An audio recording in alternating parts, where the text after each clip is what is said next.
What's going on, guys? This is Rob. If you guys enjoy my content, make sure you hit the subscribe button and make sure you hit that little bell so you never miss out on my sexy voice. Okay, so getting into Justice League Justice Lost, this is the prelude to No Justice. So a lot of justices in there. But this is the prelude to No Justice. And this is really like the last story of the Justice League as we know it, before Scott Snyder and company change everything up. Now, one of the things that I had talked about in the last video that we did, The People versus the Justice League, we were talking about Christopher Priest's run. And the idea of Christopher Priest's writing is to take characters and make them a lot more tangible and relatable, and really draw a lot of politics into it. Now, that's not necessarily a bad thing. It really kind of depends on how you do it. And the way he does it here in the Justice League is actually amazing, because it takes this team and it kind of throws them into a situation that we're not normally used to. Initially, this picks up really with like the aftermath of The People versus the Justice League, which has really kind of changed the way the public sees them, in the sense that where the Justice League has historically been this sort of superhero team that's above reproach in the realm of DC Comics, nowadays people look at it much like they would look at any kind of city police or state police or like a federal organization, and they kind of question it. And this really comes initially with like this congressional inquiry at the House of Representatives, where you have Cyborg, who's currently the leader of the Justice League, who's brought before this committee, and is basically,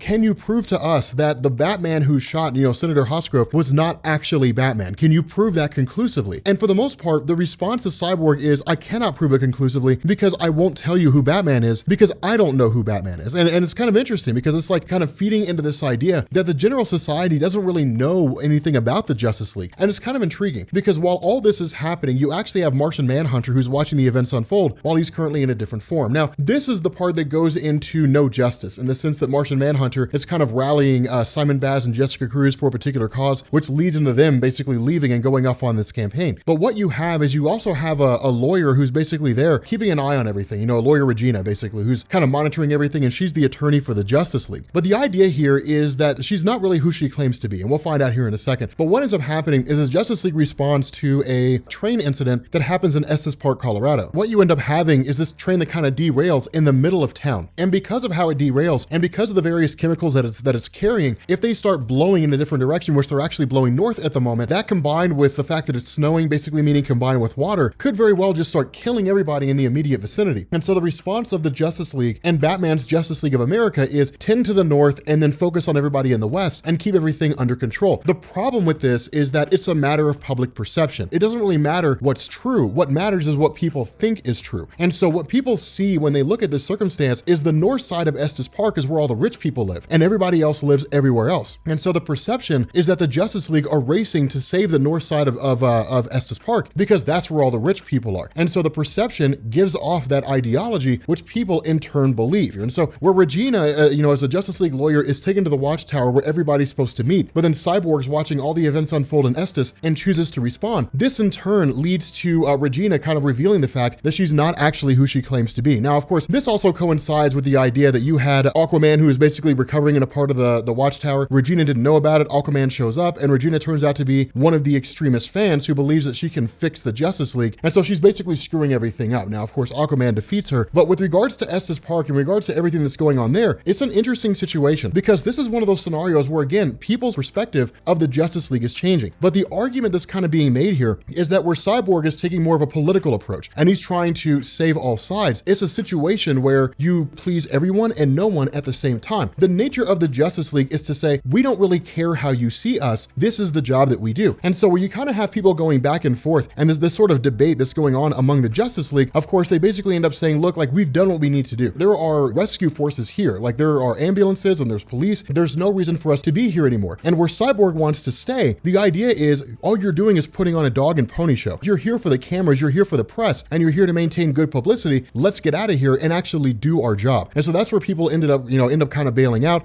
Batman grabs his Justice League of America and leaves. Well, from there, that's when you start to switch into like this whole huge ramification. Whenever there is a situation where people can take advantage of a situation, then they will. And so what you have here is opportunism. You basically have one of these like shoddy lawyers who's on TV, and he's kind of like, hey, have you not been saved by the Justice Justice League when you feel like you should have, well then call me and like you're entitled to money. And so you have like thousands of people who have signed on to a class action lawsuit to sue the Justice League because they haven't rescued them in particular points in time. Now again, a lot of that's personal entitlement, right? Like a lot of people are like, I deserve to have been saved in that situation. You know, the Justice League should have saved me. Now, all that really kind of feeds into the idea that a lot of people are think they're more important than they really are. And that's kind of the idea that's really being presented is it's the Justice League can't save everyone. And so what happens when like people who weren't saved or people who lost their homes or something like that, what happens when they in turn turn their guns against the Justice League? Like what ends up happening in that situation? At the same time, because of the fact that the Watchtower had been sabotaged by Regina, the place is basically kind of going to pieces and literally like crashing down to Earth. And so it really takes some fast thinking from Cyborg combined with the efforts of Killer Frost to basically save the whole place in the sense that they push it faster down into the atmosphere, and then Killer Frost basically uses her power to keep it from burning up, and it basically ends up crash landing in the Kingdom of Red Lion. Now, in the Kingdom of Red Lion in DC Comics, it's kind of crazy because Red Lion himself, Matthew Bland, is very much Black Panther. I mean, he was designed to be that way, and I'm pretty sure Christopher Priest has done interviews where he said that's definitely the case. The difference between Matthew Bland and Black Panther is that T'Challa in Marvel Comics is king by really by rightful rule, in the sense that it follows a monarchy, and he basically went through all the trials and tribulations in order to become a king. Matthew Bland is your stereotypical warlord in the same fashion as like Pol Pot in the Khmer Rouge in Cambodia. He's a guy that basically rose to power and said like, I'm annexing things and I will eliminate anybody who gets in my way. It doesn't matter who they are, doesn't matter what age they are. The guy is cold-blooded. And so what you end up having is basically this massive Justice League Watchtower which crash lands in Africa, and then you have all these rebels who descend on it. Well, you can imagine how this looks in the public eye. People who are not there and don't know anything about the circumstance will still chime in because for whatever reason beyond human understanding, they think they know what they're talking about. And so the entire public perception of everything that's going on here is the Justice League hate people in Africa. That's the perception that's being given to the general public. Again, like these are people on social media, on Facebook, on Twitter, you know, on YouTube, who have no clue what's going on, but they believe they know what's going on. And for them, that's the only thing that matters. Literally, the Justice League's in like a rock and a hard place, because what you end up having to sort of top all this off is you end up having like all these different like rebel forces who literally start launching attacks in an effort to get inside of the Watchtower. At the same time all that's happening, you also end up having the Fan from the previous story arc who shows up to fight Batman. Now, this is really kind of Christopher Priest wrapping up some plot threads with regards to the Fan and the whole concept behind it. And the reason why is because with the Fan, again, you know, with the last video, with it having been established that the Fan is basically one of the people who worked on the Watchtower and has since kind of become more of an extremist, he basically faces off against Batman. He's subdued pretty fast. It's wrapped up pretty quickly. That's something that I want you to keep in mind because Batman doesn't kill him. Instead, what we end up doing is basically picking up with the Justice League, of course, Cyborg defeated by Red Lion, but we pick up with the Justice League that on one side is trying to protect technology that really is quite dangerous if put into the wrong hands. That there's alien technology in there, there's all kinds of weapons in there, that if it fell into the hands of like of a dictator or someone like Red Lion, they could use it to not only invade like the immediate territories, but launch some pretty significant wars and inflict an insane amount of damage. And so the response of the League is, we can't let that happen. But again, public perception is how all this comes down. Not only that, where one of the rebels kind of loses it and fires off a shot at Superman, in turn, he actually ends up hitting Wonder Woman. So as things just getting like from bad to worse to worse to worse, they've literally walked into a war zone. But from here, like it's a matter of getting Wonder Woman out of there. Now, the problem with Wonder Woman, and this is one of the weird situations when it comes to her character, is Wonder Woman's been depicted as bulletproof and she's been depicted as not bulletproof. In this instance, she's not bulletproof. It really kind of depends on who's telling the story and how it is they want it to unfold. Superman's initial response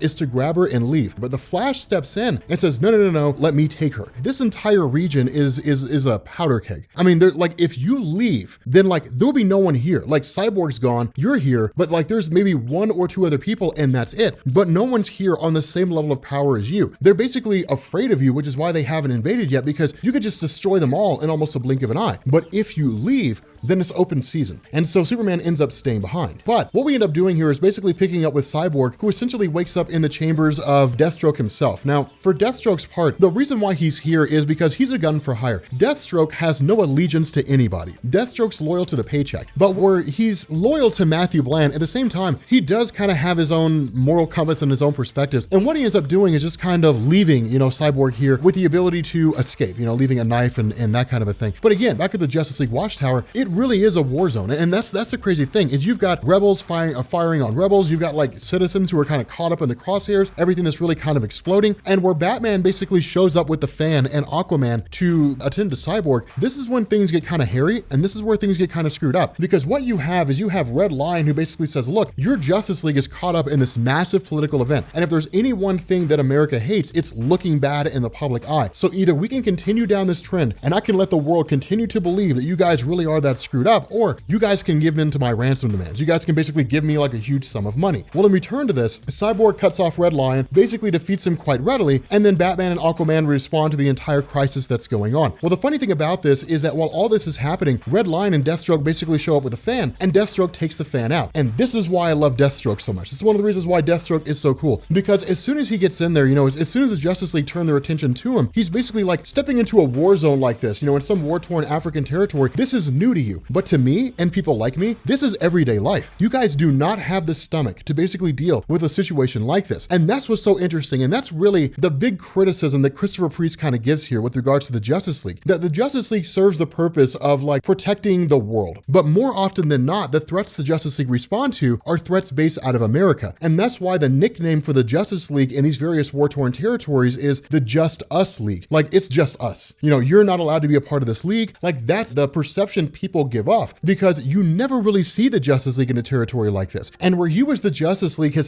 saved the world from monsters, and you save the world from alien threats, what you haven't done is save the world from itself. And you can't. It really kind of gets cool when it comes down to the nature of the league. Now, this of course results in Deathstroke temporarily facing off against the Justice League, but not that often. Wonder Woman basically responds, and of course Wonder Woman ends up taking out Deathstroke. But that's kind of the big revelation that's given here, is like this whole idea of the rebels and these factions and things like that. This is all put forward by Red Lion. Red Lion set all this up, this massive war-torn territory, and it's almost impossible to decipher and break apart the various pieces and make it all make sense. And so the response of Cyborg is, Deathstroke's basically right. We can't police people. That's not the role that we play. And so the coolest point here is that Cyborg says that's probably the most difficult thing for the Justice League to have to accept, is that we are going to have to look around and we're going to have to see these war-torn territories. We're going to have to see how screwed up everything is and just leave it that way, because they're going to have to solve their own problems. And so from here, like, you pick up with Cyborg and Batman after the whole crisis is averted and after everything is done. And one of the questions that Cyborg has here is the death of the fan at the hands of Deathstroke, where Batman has a no-kill rule in the sense that he does not bring anybody physical harm like that, and neither does the Justice League. Cyborg looks at the situations and says, I can't help but think that the world's greatest detective would bring the fan, basically this person that knew so much information about the Justice League, a person that had to be taken care of, that Batman would bring him to this war-torn territory knowing something like this would happen. And that's the question of Cyborg. Did you bring that fan there so he would be taken out, so he would be killed? And where Batman kind of denies it and says, no, that's not exactly what I was shooting for. If he was, it's not the worst idea. It's pretty smart. I mean, that or have Superman, like, you know, throw him into the sun or something like that, just fly him into deep space and leave him there.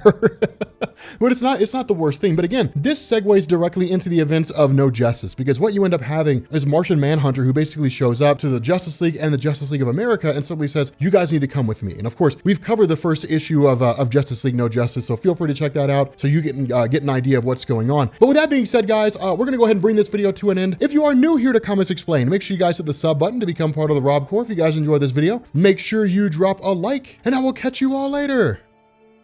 Peace.